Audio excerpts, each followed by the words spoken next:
बोलिए सियावर रामचंद्र की जय। स्वयं स्वयंभू मनु जी के पुत्र प्रियव्रत जी के बारे में बताते हैं। ये जन्म से ही भगवान के परम भक्त थे। उन्हें भगवान के गुणगान, उत्तम श्लोक, मंगल चरित श्रवण को छोड़कर कुछ भी अच्छा नहीं लगता था। कौन? जो अच्छे अच्छे कार्य करे, जो सत्संग करे, भक्ति करे, भजन करे, नाना प्रकार के संकल्पों को करने वाला। इसीलिए क्या नाम पड़ा? प्रिय व्रत। जो भगवान को प्रिय लगने वाले संकल्प करता था। महाराज देवर्षि नारद जी की कृपा से उन परम भागवत ने परमार्थ तत्व को जान लिया था। वे देवर्षि के समीप गंधमादन पर्वत पर रहकर निरंतर भगवान का चिंतन किया करते थे। नारद जी से भगवान की परम लीलाएं का श्रवण किया करते थे। जब मनु जी ने ब्रह्म सत्र की दीक्षा ली, तब उन्होंने प्रियव्रत को राज्य करने के लिए बुलाया, किंतु उनका चित्त भगवान वासुदेव में ही सब ओर से लगा हुआ था, तो उनको राज्य करने की कोई इच्छा नहीं हो रही थी। अतएव उन्होंने राज्य का संचालन अस्वीकार कर दिया। जब प्रियव्रत ने राज्यभार करना अस्वीकार कर दिया, तो भगवान बड़े ब्रह्मा जी बड़े चिंतित हुए, क्योंकि उन्होंने अपने ही शरीर से दो मैथुन सृष्टि की रचना के लिए अपने ही शरीर को दो भागों में बांट दिया, जिसको मनु और शत्रुपा जी के नाम से जाना जाता है। अब उनकी जो मैथुन क्रिया से जो संतान हुई, प्रियव्रत, उत्तानपाद, 3 पुत्रियां, तो अब जब पहली ही पीढ़ी भगवान की भक्ति में हो गई, उसको माया, देखो जब सृष्टि का आरंभ होता है तो उस समय माया नहीं घेरती है। देखो जब बच्चे होते हैं तो उनको बड़ी सरलता रहती है, उनके अंदर काम, क्रोध, लोभ, माया ये सब नहीं घेरती है, बड़े सरल होते हैं। अब वो ब्रह्मा जी ने उन्हें समझाया कि भैया इसी कारण पृथ्वी पर आना हुआ है, और अभी पहली पीढ़ी में ही अगर सब सन्यासी होने लगेंगे तो हमारा तो फिर काम वैसे ही। अब महाराज आकाश से हंस वाहन सृष्टिकर्ता को आते देख नारद जी और प्रियव्रत खड़े हो गए। उन्होंने ब्रह्मा जी को प्रणाम करके उनका पूजन किया। ब्रह्मा जी ने कहा, बेटा प्रियव्रत, अप्रमेय सर्वेश्वर प्रभु ने जो तुम्हें कर्तव्य दिया है, उसमें तुम्हें दोष दृष्टि नहीं करनी चाहिए। अगर तुमको मानव शरीर मिला है तो तुमको कर्म करना ही पड़ेगा, कर्म से भागना कोई विकल्प नहीं है। मैं, शंकर जी, महर्षि गण विवश होकर प्रभु के, मतलब सब कुछ जानते हुए भी कर्म तो करना ही पड़ता है। कोई भी देहधारी तपस्या, विद्या, योग बल, अर्थ या धर्म के द्वारा स्वयं या दूसरों की सहायता से उन सर्व समर्थ के बिना, उन सर्व समर्थ के विधान के बिना अन्यथा कुछ नहीं कर सकता है। इस संसार में जो कुछ कर रहा है, जो उसने तय कर दिया है, जो विधि बन गई है, उसी का पालन करना है। तो विधि का विधान यही कहा जाता है कि जैसा लिख दिया गया है वैसा ही होगा, तो तुम भाग नहीं सकते हो। इसलिए जो तुम्हारा जीवन है उसमें भक्ति करो, भगवान का भजन करो, स्मरण करो, लेकिन सत्य आचरण के द्वारा करते रहो और अपने कर्तव्यों का पालन करो। यहाँ पर ये मतलब नहीं है कि अब आप नारद जी के साथ में बैठ करके भक्ति में लगे हुए हैं तो आगे कोई कार्य ही नहीं करना है। देखो जो मुक्त पुरुष हैं, जैसे कोई सन्यासी हो जाए या कहीं एकांत में चला गया कि हमको संसार में नहीं रहना है, तो उन्हें भी अभिमान शून्य होकर प्रारब्ध शेष रहने तक देह धारण करनी पड़ती है। वे भी प्रारब्ध भोग भोगते ही रहते हैं। जैसे स्वप्न में अनुभव किए गए भोग जाग जाने पर बाधित नहीं करते हैं। जैसे रात में सपने में देखो कोई हमारा जो है बड़ा नुकसान कर रहा है, सब हानि हुई जा रही है, बड़ा कष्ट है, लेकिन जागोगे तो लगेगा अरे तो सपना था। वैसे ही बंधुओं ये जीवन है, इसमें जैसे आंख खुली तुम्हारी तो तुमको माता पिता मिल गए, एक संसार मिल गया, और उसी मायावी दुनिया में तुमको सारे कर्म करते रहने हैं। और जैसे ही तुम्हारी आंख बंद होगी वैसे ही तुम पुनः अपनी दुनिया में पाए जाओगे, और लगेगा है अभी तक तो हम सपना देख रहे थे। और सपने में कोई फर्क नहीं पड़ता है। तो प्रारब्ध के भोग। अच्छा, यहाँ पर कोई बोले, प्रश्न आता है कि महाराज जब सब सपना है तो करें क्यों? अरे सपने में भी तो, सपने भी सुबह आपको जागने पर विचलित कर देते हैं। ऐसा स्वप्न देख लो महाराज जिसमें रात भर तुम्हारे साथ में कष्ट हुआ हो, मार काट मची हो, बड़ी दिक्कतें हुई हो, ठीक है, और जब आपकी सुबह नींद खुलेगी तो आप अशांत माने जाओगे। और अच्छा शुभ स्वप्न देखे हो, खूब बढ़िया आनंद, आँख खुलेगी, भले वो दूर हो गए लेकिन मन प्रसन्न हो जाता है। जो इतना ही अनुभव सुख दुख का अगले चरण की आत्मा की शांति और अशांति का कारण बनता है। ऐसे बोल बोले सब सपना है तो काहे करें? सपने के बाद में सुबह भी तो होती है, उस सुबह जो है आत्मा नया शरीर धारण करती है, तो वो जो आपके भाव हैं वो नवीनता प्रारब्ध बनता है। तो प्रारब्ध के भोग मुक्त पुरुषों को दूसरा शरीर नहीं दे पाते हैं। घर, रही बात घर में रहने की, तो घर में रहिए या वन में तप करने की रहिए, जो बात प्रमत्त है वो तय है। अगर तुम्हारा पतन होना लिखा है तो तुम चाहे घर में रहो और चाहे वन में रहो। अगर तुमको मोक्ष मिलना है, तुमको आनंद मिलना है, तो आप भक्ति का आनंद अपने घर पर रहकर भी कर सकते हो। अगर फंसना है तो बड़े बड़े लोग 50-60 साल तक भक्ति किए, त्याग वैराग्य के झंडे गाड़े, और अंत में बुद्धि भ्रष्ट हो जाए तो वो बुढ़ापे में कुकर्म हो जाते हैं। महाराज वन कहते हैं जिसको भी सावधान रहना है तो उसको गृहस्थी या सन्यास से नहीं मतलब, किससे सावधान रहना है? काम, क्रोध, लोभ, मोह, मद, मत्सर, ये 6 विकार हैं। सबसे पहला विकार चित्त में काम यानी इच्छा, मेरा ये सुख मिल जाए, हमको ये हो जाए, हमारा ये। अब आपका अगर काम नहीं पूरा हुआ तो क्या हो जाएगा? आपका अगर काम नहीं पूरा हुआ तो क्रोध आ जाएगा। देखो मैंने इसे करने को कहा था, इसने नहीं किया, नहीं, आपकी इच्छा पूरी नहीं हुई तो क्रोध आ जाता है, यही रोग बढ़ गया। अच्छा चलो, आपकी काम हुआ, आपकी इच्छा पूरी हो गई, तो क्रोध नहीं आया, तो उससे बड़ी चीज आ गई लोभ। अब ये छूट न जाए, जैसे लोभ बढ़ेगा वैसे मोह जागृत हो जाता। अरे अब तो देखो, तो काम पूरा ना हो तो क्रोध, चलो छोटी ही बात मान लो, गुस्सा आया, देखो ये नहीं हुआ, अब हम ये नहीं करेंगे, वहीं से ब्रेक लगी। काम पूरा हुआ तो लोभ, और जब लोभ बढ़ता है तो आप उसको संग्रहित करने का प्रयास करते हैं, ये भी मिल जाए वो भी मिल जाए, तो क्या हो जाता है? संग्राहक बन जाते हैं। संग्राहक व्यक्ति मोही हो जाता है, उसको मोह जागृत हो जाता है।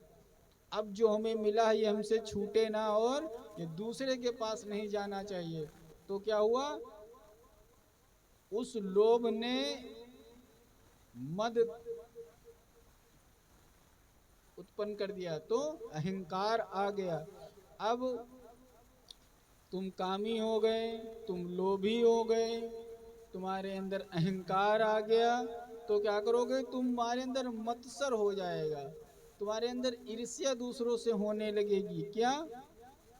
कि मेरे पास जो कुछ है मैं महान हूँ, ये दूसरे के पास नहीं है, तुच्छ है, और ये किसी तरीके से इसके पास जाना नहीं चाहिए। और उसमें से कुछ देखो, प्रकृति में कोई भी चीज अगर रात है तो सुबह होनी ही है, अगर सुबह है तो रात होनी ही है, तुम कितना भी व्यवस्था कर लो। तो महाराज ये जो 6 विकार हैं यही पतन का कारण बनते हैं। तो जो सावधान है, जितेंद्रिय है, आत्मचिंतन में लगा है, उसे पहले गृहस्थ आश्रम में रह करके इनको जीत लेना चाहिए, अभ्यास करना चाहिए। ये ब्रह्मा जी समझा रहे हैं। जो घर में रहते हुए, गृहस्थ आश्रम में रहते हुए इन पर क्या करें? अपनी प्रैक्टिस करें। कितने साल? सबसे पहले अभ्यास, ब्रह्मचर्य आश्रम में विद्या शिक्षा के द्वारा विद्या ग्रहण करो। फिर गृहस्थ आश्रम में इन विकारों को टेस्टिंग करो, देखो ये तुम्हारे अंदर रोग आ तो नहीं गए हैं। तो गृहस्थ आश्रम में क्या होता है? सबसे ज्यादा माया घेरती है। क्या? हम, पत्नी, बच्चे, परिवार, रिश्तेदार, नातेदार, घर बनाना, छप्पर बनाना, गाड़ी लेना, रुपया पैसा, दुनियादारी, सारी जरूरतें गृहस्थ आश्रम में ये 25-30 साल की रहती हैं। इससे ज़्यादा नहीं है। ज़्यादा तो वो तो हमारे पारिवारिक मोह, हमको समाज में 25-30 साल के लिए ही सब कुछ करना पड़। क्यों? युवा हुए तो यही होता है कि जल्दी से धन बटोर लें, जल्दी से बच्चों के लिए व्यवस्था कर लें, जल्दी से बुढ़ापे, भले वो काम आए ना आए। तो ब्रह्मा जी कह रहे हैं कि जो कामादि 6 रिपुओं को, ये जो रिपु हैं, ये शत्रु हैं, इनको जीतना चाहता है उसे पहले गृहस्थ आश्रम में रहकर इनको जीत लेना चाहिए। और गृहस्थ आश्रम के भोगों को भोगता हुआ किले में सुरक्षित राजा के समान इन शत्रु रूप विकारों को जो सरलता से जीत लेता है, तो कमल नाभ नारायण के चरण कमल रूपी गढ़ का आश्रय लेकर सभी विकारों को जीत चुका होता है, और भगवान के दिए हुए भोगों और आसक्ति रहित होकर प्रजा का पालन करने के लिए जो उसी में जितना भी विजेता बनता है वो उतना महानता प्राप्त कर लेता है। अब महाराज प्रियव्रत ने कहा, ये कैसे पता चलेगा कि नारायण खुश हो गए गृहस्थी में? तो कहने लगे, घर गृहस्थी में राजपाट करते हुए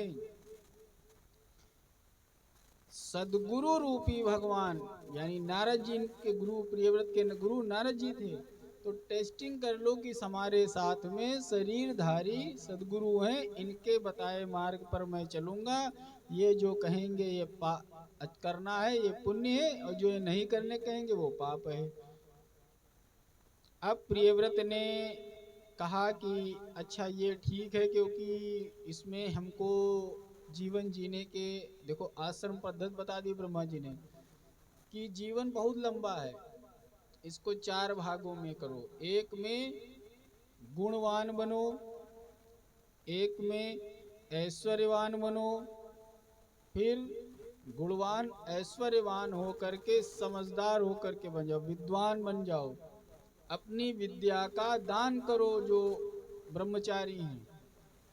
तो जिस ब्रह्मचर्य अवस्था में जो ज्ञान तुमने ग्रहण किया उसके द्वारा अपने विकारों को जीता, वानप्रस्थ में विद्वान बन गए, अनुभवी हो गए, और अपना सारा ज्ञान ब्रह्मचारी को दे करके और सन्यास आश्रम की ओर चले जाओ। अब तुम्हारे मन में न काम क्रोध लोभ मोह नहीं आने चाहिए। क्यों? क्योंकि तुम सब भोग चुके हो, सबका आनंद ले चुके हो, अब तुम्हारा मन वापसी में भटकना नहीं चाहिए।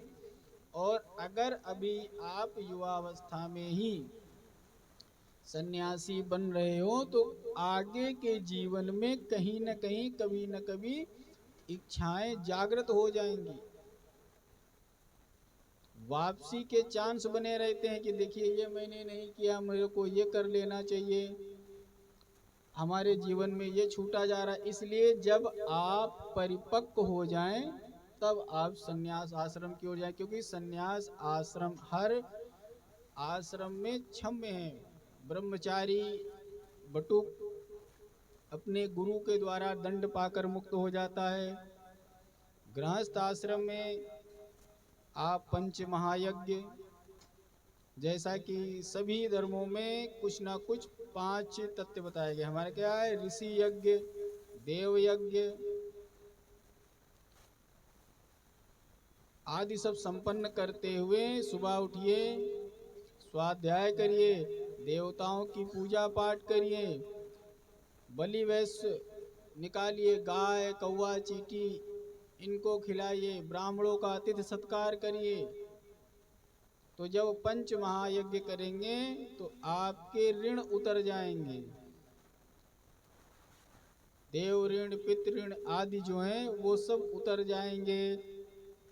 अच्छा सुनो, ये कॉन्सेप्ट क्यों बन गया, आप गृहस्थ आश्रम में किसी के कर्जदार होकर के, जैसे आप लोन लेकर के भाग जाओ तो भगोड़े घोषित हो जाओगे। तो आपको जिन ऋषियों के द्वारा हमको जीवन मिला है, ज्ञान मिला है, गोत्र मिला है, उनके लिए हमें यम नियम का पालन करते हुए ऋषि यज्ञ करना है। गायत्री सविता आदि की पूजा पाठ करके घर के बुजुर्गों की सेवा के लिए देव यज्ञ करना है। गाय बैल कुत्ते चींटी आदि की सेवा, पशु वन पालन के लिए आपको बलि वैश्य यज्ञ करना है।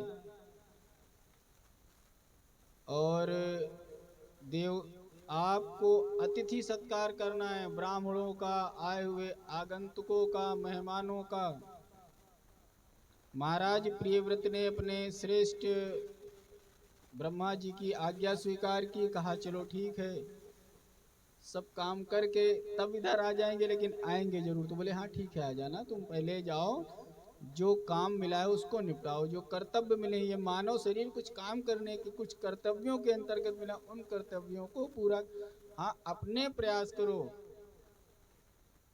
आप कर्तव्य करिए, आप फल की चिंता न करिए कि क्या हम कर रहे हैं इससे मिलेगा नहीं मिलेगा। आपको मानव शरीर मिला है, उसमें जो जो कर्म आपको मिलते चले जाएं उसको क्या करना है, लोक सृष्टा लोक दृष्टा बन करके और लोक सृष्टा की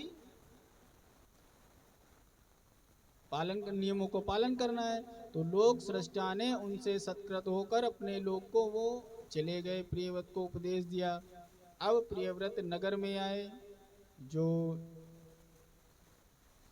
ब्रह्मा जी के इस उपदेश से आज के साधकों के लिए महत्वपूर्ण बातें बताई गई हैं।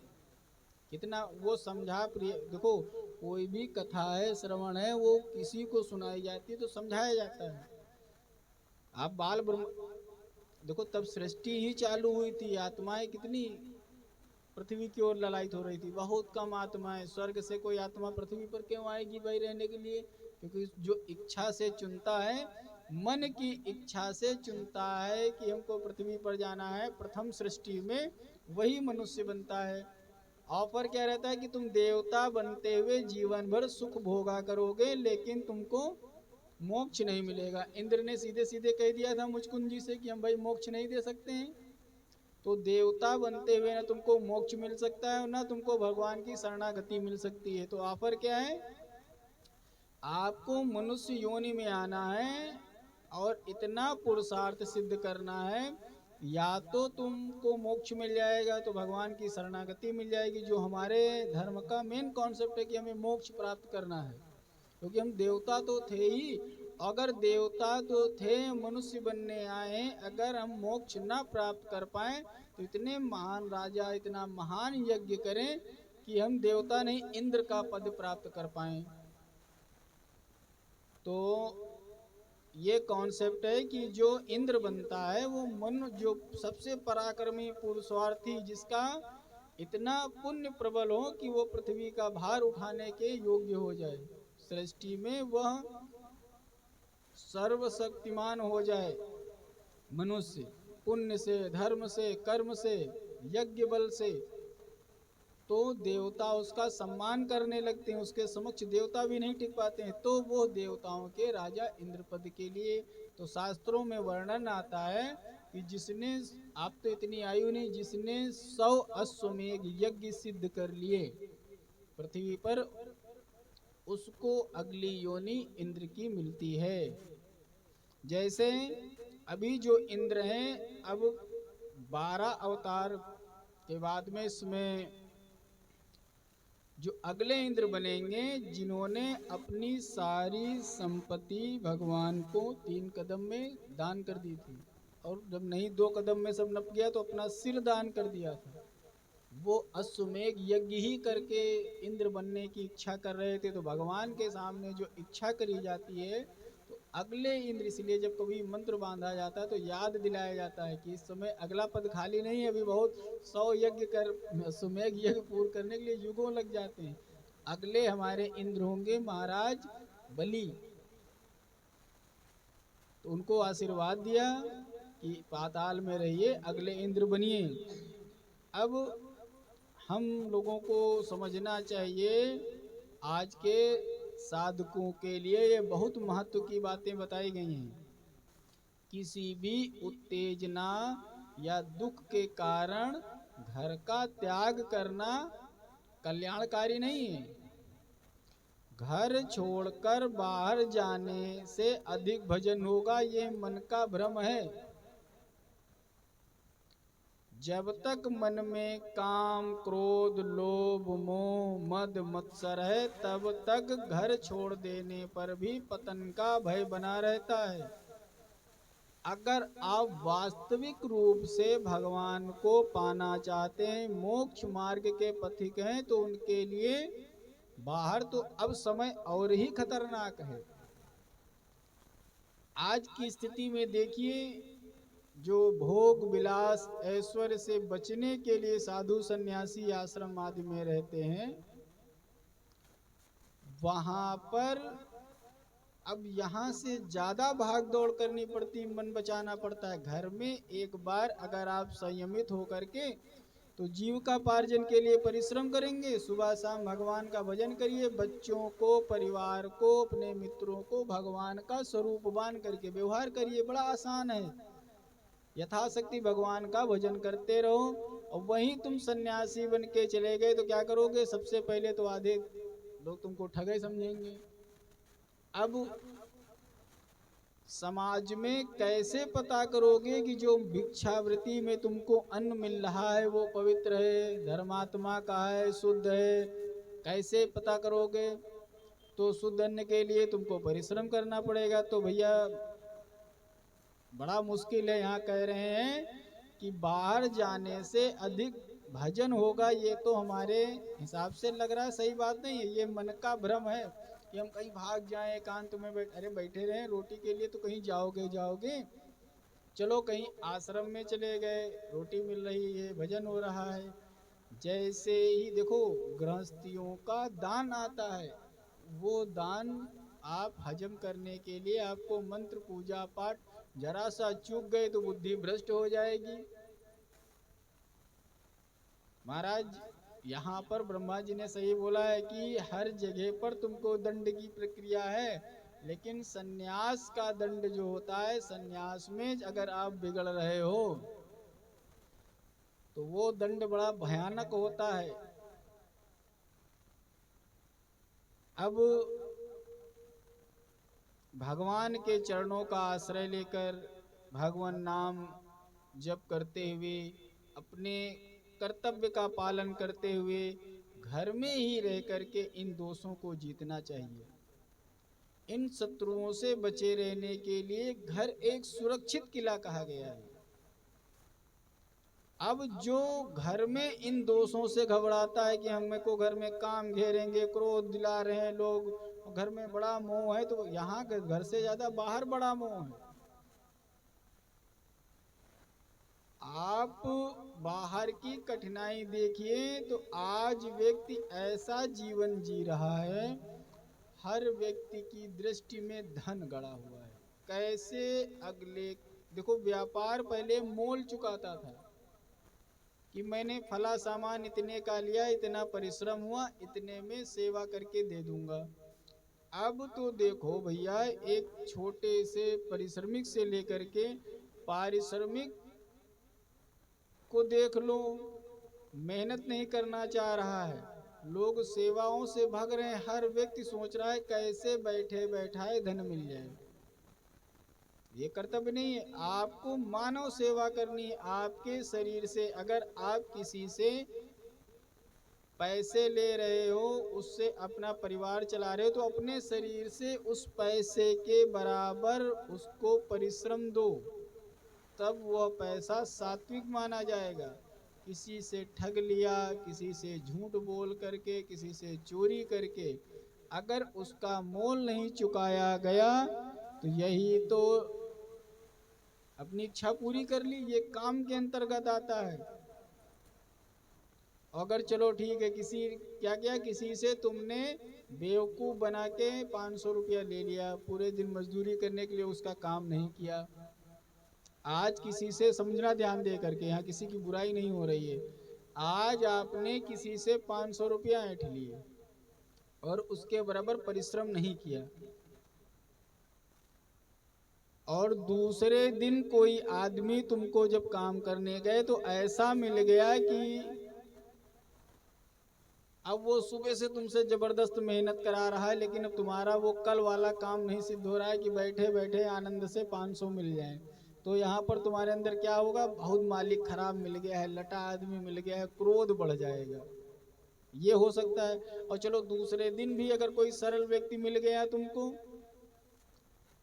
वो भी तुमसे दिन भर तुम अपना टाल मटोल किए और शाम को 500 रुपया मिल गए, लेके चले आए।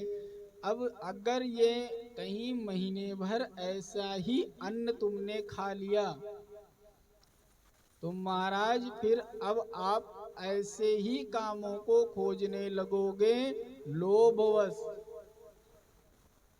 आप मेहनत करना भूल जाओगे, और जैसे ही ये लोभ होगा वैसे ही पैसे संग्रह करने लगोगे। ऐसे परिश्रमी क्या करता है, आज 500 हमको मिले, लाए, अपने बीवी बच्चे परिवार की सेवा की, भगवान को भोग लगाया, भजन किया, सो गए, आज की दिन। कल परिश्रम से फिर अगर भगवान जीवित रखेंगे, शरीर रह जाएगा, तो हम ला करके मेहनत करके हम अपने आश्रितों का, अपने शरीर का पालन करेंगे, और शरीर छूट गया तो क्या हुआ, भगवान के चरणों में चले जाएंगे, हमको तो मोक्ष मिल जाएगा। क्योंकि दिन रात भजन करते हुए ऐसी भावना से जीवन यापन करना चाहिए कि अगर जीवित रहे, शरीर रहा आज, तो इस पैसे से परिवार का पालन पोषण करूंगा, और शरीर नहीं रहा तो मैं मोक्ष प्राप्त कर लूंगा, क्योंकि मैंने किसी का 1 रुपया व्यर्थ का नहीं खाया है, किसी की कमाई जो है गलत तरीके से नहीं खाई है। मैं किसी का कर्जदार नहीं हूँ, ना मेरे ऊपर लोन है, ना मैं किसी का आश्रित हूँ, अपने परिश्रम से लाके 5 लोगों को खिलाया ही हूँ।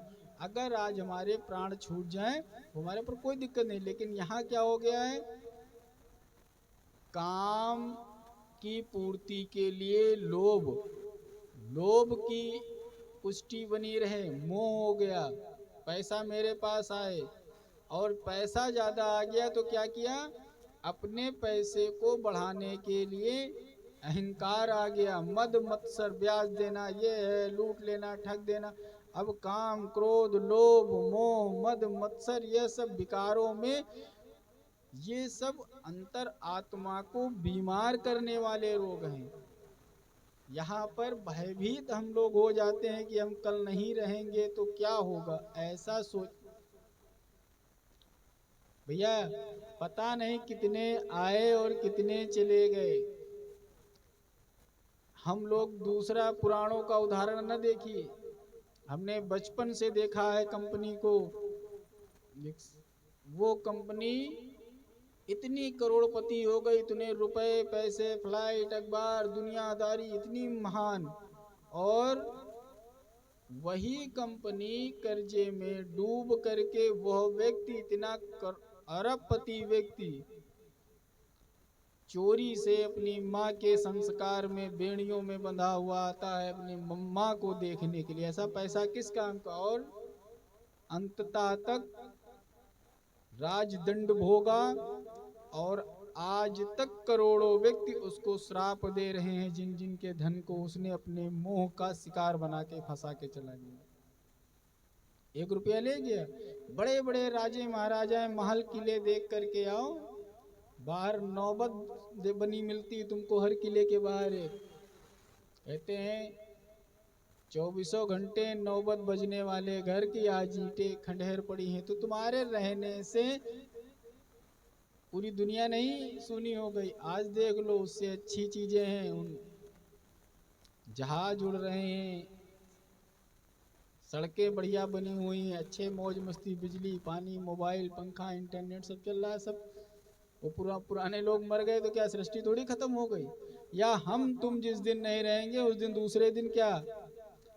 कभी देखा है कि किसी के घर का एक व्यक्ति मर जाए उसके साथ पूरे परिवार वाले बड़े दुखी हो गए? हाँ, रोना गाना मोह तो उतना लगा रहता है, लेकिन सबका जीवन चल जाता है, कोई किसी ऐसा होने लगे। अब तो समय इतना बढ़िया हो गया है। पहले क्या होता था कि माताएं थोड़ा आश्रित हो जाती थी कि अब ये चले गए, हमारे जीवन में कैसे क्या होगा, तो सती हो जाती थी कोई कोई। लेकिन अब हमारी समय बदला है, माताएं सशक्त हैं, वे स्वयं आर्थिक रूप से संपन्न है और समाज में भागीदारी दे रही हैं। तो बंधुओं, इन शत्रुओं से बचे रहने के लिए हमारे अनुसार शास्त्र भी कहता है कि आप सब कुछ करके सारे अनुभव ले लीजिए, सारे अच्छे बुरे, फिर आपको जीवन भर मिठाई न खाओ, दिन भर सुनते रहो मिठाई बड़ी अच्छी, मिठाई बड़ी अच्छी, तो आखिरी अंत तक मन हो जाएगा लाओ एक पीस खा लें, तो आपका संकल्प टूट जाएगा। इसलिए मिठाई खा के जान जाओ ये अच्छी है ये बुरी है क्या है, उसके बाद छोड़ो तो मन ज्यादा जो है, अगर ज्यादा मन उधर ही जा रहा है तो समझ लो मोह उत्पन्न हो गया कि ये लबरा हो गया है। बोलो राधे राधे सीताराम। अब ब्रह्मा जी की आज्ञा मान करके प्रियव्रत ने गृहस्थ आश्रम स्वीकार किया और प्रजापति विश्वकर्मा की पुत्री वरहिष्मति से उन्होंने विवाह किया। उनके 10 पुत्र और 1 कन्या हुई। प्रियव्रत जी इस पृथ्वी के संपूर्ण राजा माने जाते थे। उन्हें ये अच्छा नहीं लगा कि पृथ्वी पर एक समय दिन और एक समय रात रहती है। देखिए कितने पराक्रमी हैं। अब आप कभी ग्लोब में देखेंगे, देखो ये भक्तमाल की कथा में कह रहे हैं कि पहले एक सीध में पूरी पृथ्वी की जो जमीन है वो सब एक सीध में थी, तो क्या हो, एक समय सूर्य उगे तो पूरी पृथ्वी पर दिन है और पूरी पृथ्वी पर रात है। तो प्रियव्रत जी ने सोचा कि ऐसी तरीके से इस पृथ्वी को व्यवस्थित किया जाए कि पृथ्वी पर कभी सूर्यास्त ही ना हो। इतने पराक्रमी, पूरे ब्रह्मांड पर उनका राज्य माना जाता था। अब आधी पृथ्वी पर दिन और आधी पृथ्वी पर रात हो, तो जब दिन हो तो इधर रहो, रात हो तो उधर चले जाओ। तो उन्होंने कहा मैं रात्रि को भी दिन बना दूंगा। ये सोच करके कहते हैं अपने ज्योतिर्मय दिव्य रथ पर बैठ करके सूर्य की गति के समान ही वेग से रात्रि भाग में यात्रा करने लगे। इस प्रकार 7 दिन रात्रि में वे घूमते रहे और 7 काल, उतने ही काल भूमंडल पर दिन पर प्रकाश बनाए रखा। अब ब्रह्मा जी ने उन्हें इस काल के लिए रोका कि हम अपना आधे दिन हो तो इधर चले आए, रात हो तो इधर चले आए। तो पूरी पृथ्वी, तो ब्रह्मा जी ने कहा ये क्या ऐसा मैं सिस्टम बनाए हो? तो बोले अंधेरे में कौन रहेगा भाई, आधी पृथ्वी पर सूर्य हो, जब दिन हो तब इधर रहेंगे। तो इन्होंने क्या किया, ब्रह्मा जी ने कहा कि थोड़ा विज्ञान पढ़ लो, भूगोल, पृथ्वी को हिसाब किताब नक्शा उक्सा बनाना जान जाओ। तो रथ के पहिए से इन्होंने इतना घर्षण किया कि पृथ्वी पर 7 समुद्र बन गए। तो पृथ्वी का ग्लोब में देखेंगे तो टुकड़े कटे कटे हुए फैले हुए हैं, कोई घूमोगे तो पूरा एक हो जाएगा। तो इन्होंने 7 द्वीप बना दिए। इन्हीं को संज्ञा अनुसार अलग अलग भाषा में एक द्वीप का अधिपति उन्होंने अपने एक पुत्र को बनाया। आनीग्र, इद्मजी, यज्ञबाहु, हिरण्यरेता, धृतपृष्ठ, मेधातिथि, वीतिहोत्र, ये उनके पुत्र। सामता क्या है, जम्बूद्वीप, लक्षद्वीप, सालमली द्वीप, कुशद्वीप, क्रोचद्वीप, शाकद्वीप, पुष्कर और कवि, महावीर, सवन, ये 3 पुत्र आजन्म ब्रह्मचारी रहे। ये आत्मवेता परमहंस कहे गए। इतना ही बड़ा अखंड साम्राज्य, भूमंडल, ऐश्वर्य, स्त्री पुरुष सब बड़े सुखी, लोकपाल महिपाल सब उनके मित्र थे। तो अब जैसे कोई कहे कि अब देखो वायुमंडल बदल गया, टाइम जोन बढ़ गया, 7 भागों में पृथ्वी के टुकड़े बन गए, जिनको कोई पश्चिम में, तो हर समय टाइम जोन के हिसाब से पूरी पृथ्वी पर रात दिन का सिस्टम हो गया। पृथ्वी पर कभी अंधेरा नहीं होता है। पहले कौन सा बात किया था, उत्तरीय ध्रुव और दक्षिणी ध्रुव, एक भाग बहुत गर्म, एक भाग बहुत ठंडा। तो जब रात हो तो सारा भाग वो ठंडा माना जाए, और जब दिन हो तो भाग पूरा गर्म माना जाए। तो पृथ्वी पर इतना आनंददायी जीवन नहीं था जैसे अन्य ग्रहों पर है।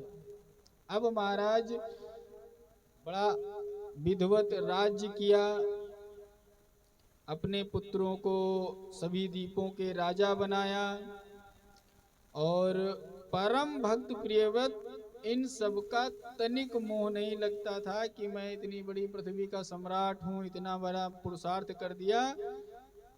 उन्हें लगता था कि ये सब व्यर्थ ही प्रपंच मैंने बना दिया है। अपने को ग्रहासक्त, पत्नी में कामासक्त मानकर बार बार धिक्कारते थे कि अरे भगवान की भक्ति करने से अच्छा हम कहाँ फंसे हुए हैं। फिर एक दिन जब समय आया, पहले उन्होंने गुरु परंपरा से नारद जी के साथ में युवा हुए, यानी नारद जी गुरु बटुक रूप में। फिर अपना गृहस्थ धर्म पूरा किया, अपने पुत्रों को राज्य दे करके मन में सभी भोगों को धीरे धीरे छोड़ते रहे, तो वानप्रस्थी हो गए। फिर एक दिन पुत्रों को समस्त राजवाड़ समझाया और गंधमादन पर्वत नारद जी के पास फिर चले आए। जैसे पहले में मैंने समझाया था कि 4 तरीके से जीवन जीना है, और सन्यास धारण कर लिया। अब निरंतर भगवान का चिंतन करना अपना एकमात्र व्रत बना लिया उन्होंने। कर्म के द्वारा पुण्य, और पुण्य के द्वारा योग, और योग के द्वारा मिलने वाला पृथ्वी, स्वर्ग आदि लोकों का समस्त भोग उन्हें प्राप्त था। परंतु उन महाभाग ने उसे नरक के भोग के समान माना और त्याग दिया। परम पुरुष भगवान के अनंत सुधा सिंधु में जिनका चित्त निमग्न हो गया, वे धन्य भाग्य भगवत भक्त हैं जो ऐसा कर सकते हैं। वरना जिसको जितना धन, ऐश्वर्य, मोह, राज, सत्ता मिलती रहती है, वो बढ़ता रहता है। संकल्प करना चाहिए कि चाहे जितना सुख हो, चाहे जितना संकल्प हो। आज के समय में जैसे बोला जाता है कि 25 साल कितना भी मोह लोभ हो, आपको 25 ईयर ब्रह्मचर्य का पालन करना है। 50 तक, 25 ईयर तक ही आपको सुख सुविधाएं जितनी वृद्धि करनी है कर लीजिए। फिर अब 25 साल का जो सुख का अनुभव है उसको छोड़ना भी इतना आसान नहीं। तो क्या है, आधा टाइम तीर्थ यात्रा, भक्ति, भजन, आधा अपने बच्चों को बिगड़ने ना पाए अपने कार्यभार में समझाते रहो। तो इसको वानप्रस्थी बोलते हैं। वानप्रस्थी क्या होता है, पावर ऑफ अटानी हो गई आपके बच्चों के नाम, लेकिन पावर तुम्हारा है। और जैसे ही बच्चा तुम्हारा 50 साल का हो जाएगा तो तुम हो जाओगे 75। तो तुम्हारा बच्चा जैसे ही वानप्रस्थी होने लगे, पावर ऑफ अटानी किसको दे दो, भोग विलासी को कभी पावर ऑफ अटानी नहीं मिलती गृहस्थ आश्रम में बेच के। इसीलिए देखा होगा जब तक बाप दादा रहते हैं बूढ़े, जब तुम्हारे पोती पोता वाले हो जाते हैं, जब तुम बूढ़े हो जाते हो, तो वो अपनी संपत्ति है या अधिकार बात करने की क्षमता आती है तुम्हारे अंदर। जब पोती पोता के विवाह हो जाते हैं तब पिताजी पावर ऑफ हटा नहीं पाते हैं। इसलिए जब वानप्रस्थ में पुत्र आ जाए तो पिता को सन्यास में चला जाना चाहिए। यही काम किया कि 75 ईयर के बाद में सन्यास आश्रम आरंभ हो जाता है, यानी तीसरा चरण। इसमें कुछ भी कहीं कुछ हो रहा हो, ना तुमसे दुनिया से मतलब है ना कुछ, उस संसार में उन 3 बाल ब्रह्मचारी, गृहस्थ और वानप्रस्थी का कर्तव्य बन जाता है कि सन्यासी भूखा न सोने पाए। क्यों, अगर इस परिपाटी को वो तोड़ देगा तो जिस दिन वो सन्यास आश्रम में जाएगा उस दिन भी उसको यही कष्ट उठाना पड़ेगा, ये कर्म बन जाएगा। इसलिए वह यह तीनों बटुक क्या करते थे, गृहस्थ वालों के यहाँ से मांग करके सन्यास आश्रम में चूल्हा जलवाते थे। यानी जो पढ़ने वाले बच्चे हैं वे नगर में आते थे, गृहस्थियों के यहाँ भिक्षा लेते और समाज की वानप्रस्थियों से सामाजिक परिस्थिति सीखते थे, कैसे समाज में रहना है, कैसे क्या व्यवस्था हो रही, क्या आधुनिक जीवन है। तो वो आधुनिक जीवन को भी देखते थे, नगरीय जीवन क्या है, ग्रामीण जीवन क्या है। तो वैदिक शिक्षा यानी अपनी शिक्षा विद्या गुरुकुल में आश्रम से निकलते थे, भिक्षा मांगने नगर भ्रमण करते थे। तो यहाँ घर घर जा करके भिक्षा मांगना होता था, कौन सी सड़क कैसी है, कहाँ क्या दुख है, कहाँ सुख है, किसके यहाँ धन ज़्यादा रुपये। तो जब वो कभी राजा भविष्य का बनता था, कोई वैद्य बनता था, कोई कारीगर बनता था, कोई रथ हाँकने वाला, तो सब अपने कैरियर में वहीं से इंटरव्यू लेके कौन सा क्षेत्र में हमारा क्या काम करने जाए, कैसे राजा। तो वही पढ़ते पढ़ते भिक्षावृत्ति क्या होती थी, वो नगर भ्रमण में अनुभव दे देती थी। तो जब उनका ब्रह्मचर्य खत्म होता था, गृहस्थ में समावर्तन होता था, तो उनको रोजगार की नहीं दिक्कत होती थी। वो उस हिसाब से अपने गुरु से पूछते थे जाकर के, गुरु जी हमने देखा कि नगर में बहुत पैदल लोग चल रहे हैं, बड़ी दिक्कत है। तो गुरु जी कह रहे हाँ यार, आगे तुम जब पढ़ के जाओगे तब तक एक क्या करो, रथ बनाना सीख लो। तुम अगर जैसे जाओगे लोग पैदल चल रहे हैं, अगर तुम बढ़िया सा रथ बनाने लगोगे तो लोग तुमसे रथ खूब खरीदने लगेंगे। तो रथ खूब खरीदने लगेंगे तो रथ में लोहे की राड तुम बनाना सीख लो, पहिया तुम बनाना सीख लो, घोड़े पालना तुम सीख लो। तो एक ग्रुप बना दिया कि परिवहन विभाग का ये काम बढ़िया चल गया। कोई शस्त्र बनाने वाला हो गया, कोई खान पान की चीजें, गुरुजी बढ़िया बढ़िया मिठाई मिलती है, लेकिन अगर ऐसी मिठाई और बने तो ठीक है तुम सीख लो, समाज में जाना ऐसी। तो वहां से अलग अलग करके गुरुकुल से सारे व्यापारी निकलते थे। हाँ, फिर गुरुजी ने कहा कि बेटा तुम क्यों बैठे हो, कुछ ऐसे होते थे जो कुछ भी न कर पाए। तो गुरुजी ने कहा कि देखो, जो राजा बनेगा, जो राज करेगा, सबकी छत्र बन के छाया बनेगा, छत्री बन गया। जो सबको कमा के खिलाएगा वैश्य बन गया। जो सबको बैठ के यहाँ गुरुकुल में पढ़ाएगा कहीं ब्राह्मण बन गया। तो तीसरा बोला कि जो तुम लोग क्या करोगे, हम गुरु जी कुछ नहीं कर पाए हैं, क्या करें। तो कहीं सबकी सेवा में लगे रहना, तुमको भी धन मिलेगा, तुम भी अपना जो है जीवे। क्या तो कोई भूखा नहीं मरना चाहिए। ये गुरुकुल और सनातन व्यवस्था है। बोलिए सियावर रामचंद्र की जय। श्री राम जय जय।